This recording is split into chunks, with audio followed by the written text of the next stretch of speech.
ನ್ಯಾಯಯುತವಾದ ಬೆಂಬಲ ಬೆಲೆ ಖರೀದಿ ಕೇಂದ್ರ ಆರಂಭಿಸಬೇಕು ಎಂದು ಆಗ್ರಹಿಸಿ ಲಕ್ಷ್ಮೇಶ್ವರದಲ್ಲಿ ಖರೀದಿ ಕೇಂದ್ರಕ್ಕಾಗಿ ರೈತರು ನಡೆಸುತ್ತಿರುವ ಧರಣಿ ಸತ್ಯಾಗ್ರಹದ ವೇದಿಕೆ ಎದುರು ಸೋಮವಾರ ವಿಶೇಷ ಹೋಮ ಹಮ್ಮಿಕೊಳ್ಳಲಾಗಿತ್ತು. ಹಾವಳಿ ಆಂಜನೇಯ ದೇವಸ್ಥಾನದ ಅರ್ಚಕ ಮುರುಗೇಂದ್ರ ಹಿರೇಂಫ ಹೋಮ ನಡೆಸಿಕೊಟ್ಟರು. ಈ ಸಂದರ್ಭದಲ್ಲಿ ಹೋರಾಟದ ನೇತೃತ್ವ ವಹಿಸಿರುವ ಮಂಜುನಾಥ ಮಾಗಡಿ, ನಾಗರಾಜ ಚಿಂಚಲಿ, ಪೂರ್ಣಾಜಿ ಖರಾಟೆ, ಬಸಣ್ಣ ಬೆಂಡಿಗೇರಿ, ಹೊನ್ನಪ್ಪ ವಡ್ಡರ, ಟಾಕಪ್ಪ ಸಾತಪುತೆ ಮತ್ತಿತರರು ಇದ್ದರು. ವರದಿ ನಾಗರಾಜ ಹಣಗಿ, ಪ್ರಜಾಧ್ವನಿ, ಲಕ್ಷ್ಮೇಶ್ವರ.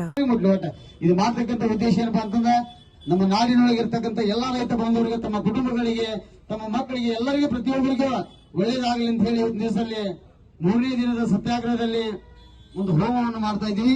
ಇದು ಮಾಡತಕ್ಕಂಥ ಉದ್ದೇಶ ಯಾರಿಗೆ ಬೇರೆ ಏನಿಲ್ಲ, ಎಲ್ಲಾ ನಮ್ಮ ರೈತ ಕುಟುಂಬಗಳಿಗೆ ಒಳ್ಳೇದಾಗಲಿ ಅಂತ ಹೇಳಿ ದಿವಸದಲ್ಲಿ ನಾವೆಲ್ಲ ರೈತ ಬಂಧುಗಳು ಕೂಡ್ಕೊಂಡು ಒಂದು ಲಕ್ಷ್ಮೇಶ್ವರದ ಶಿಖಿಗೆ ನಾಕದಲ್ಲಿ ಹೋಮ ಹವನವನ್ನು ಕೂಡ ಇಟ್ಕೊಂಡಿದ್ದೀವಿ. ಆದ ಕಾರಣ ತಾವೆಲ್ಲರೂ ಇದರಲ್ಲಿ ಭಾಗಿಯಾಗಿ ಈ ಒಂದು ಹೋಮದ ಕಾರ್ಯಕ್ರಮವನ್ನು ಯಶಸ್ವಿಗೊಳಿಸಬೇಕೆಂದು ಶ್ರೀ ಮಹಾವಿಘ್ನರಾಜಾಯ ನಮಃ ಸಕಂಡಸ್ಥೆ ಶೇಖರೇಣಿ ವಿಘ್ನರಾಜಾಯ ದೇವದೇವತಾಯ ಸ್ವಾಹ. ಶ್ರೀ ಮಹಾವಿಘ್ನರಾಜಾಯ ನಮಃ ಸ್ವರಭವಂದು